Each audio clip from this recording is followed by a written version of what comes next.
I didn't mean to become her. It just happened. The way rain finds the cracks in a sidewalk. The way ivy slowly pulls a wall apart without ever meaning to destroy anything. It just happened. His name was Daniel.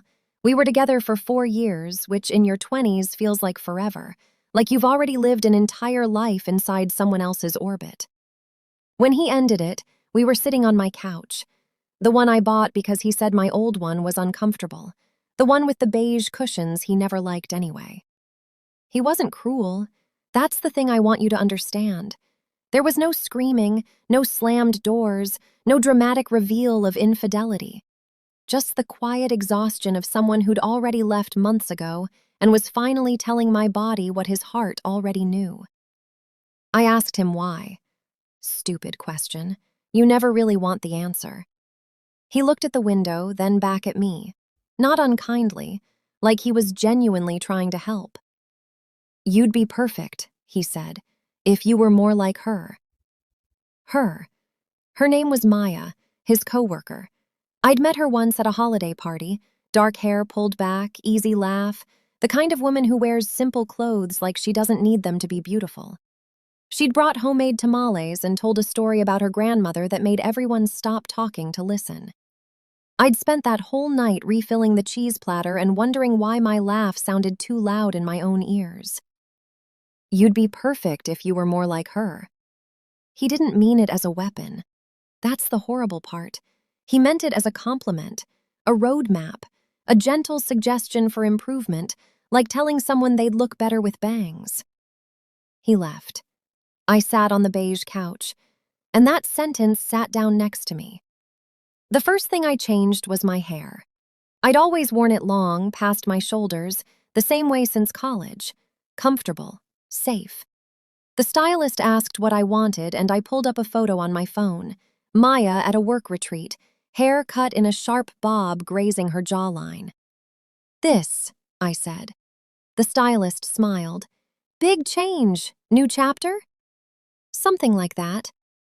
The bob looked good. Severe but soft, the way hers did. I bought new earrings, small gold hoops, because I'd noticed she never wore dangling things. Then the clothes.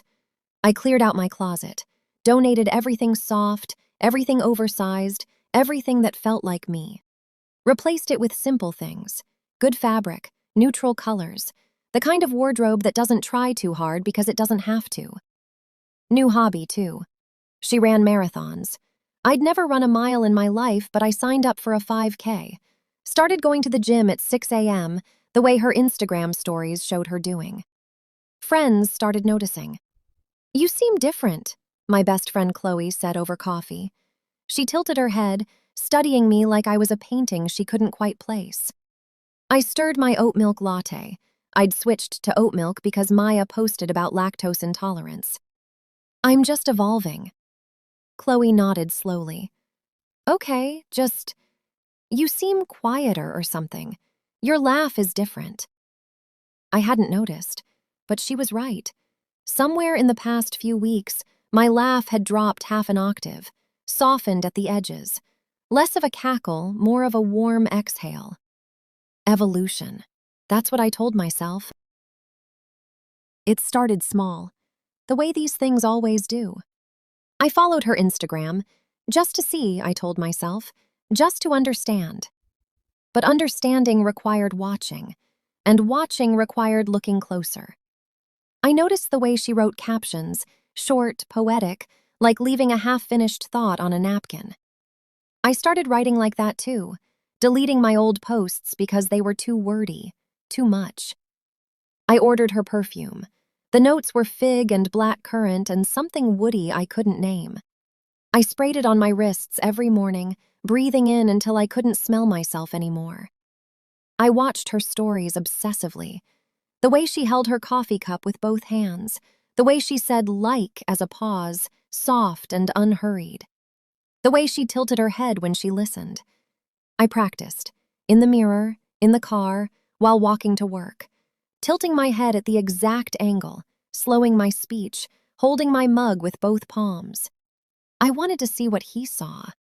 That line floated through my mind one night at 2 a.m., phone glowing in the dark, her face frozen on my screen.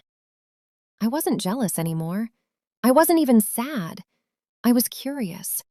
What did he see that I couldn't? What was so magnetic, so undeniable, so more? If I could just see it, really see it, maybe I'd finally understand what I'd been missing my whole life. I ran into him 7 months later, a coffee shop downtown. I was waiting for my oat milk latte, scrolling my phone, when I felt someone staring. Wow, his voice. That voice I hadn't heard in almost a year. I looked up. Daniel stood 3 feet away, holding a black coffee, looking at me like I'd just stepped out of a dream. You look incredible. I smiled, and in that moment I realized something strange. I felt nothing. No flutter, no old ache, no satisfaction even. Just a quiet observation like noticing the weather. He wanted to talk, asked what I'd been doing, said I seemed different, radiant, confident, more. He asked if I wanted to grab dinner sometime, to catch up. I said I was busy. I walked out of that coffee shop and felt empty. Not in a bad way, just empty. Like a cup that's been rinsed clean. The transformation wasn't for him anymore. It hadn't been for months. Somewhere along the way, it became something else entirely. It became about control. If I could become her, if I could step inside her skin, her voice, her laugh, her being, then I wasn't the girl who got left on a beige couch. I was the architect of my own reinvention. I wasn't chasing him. I was chasing the feeling of choosing myself. But that's not quite right either, is it?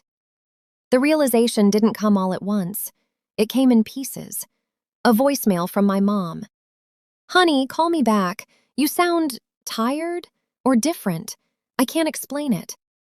A text from Chloe. Hey, it's been a while. You okay?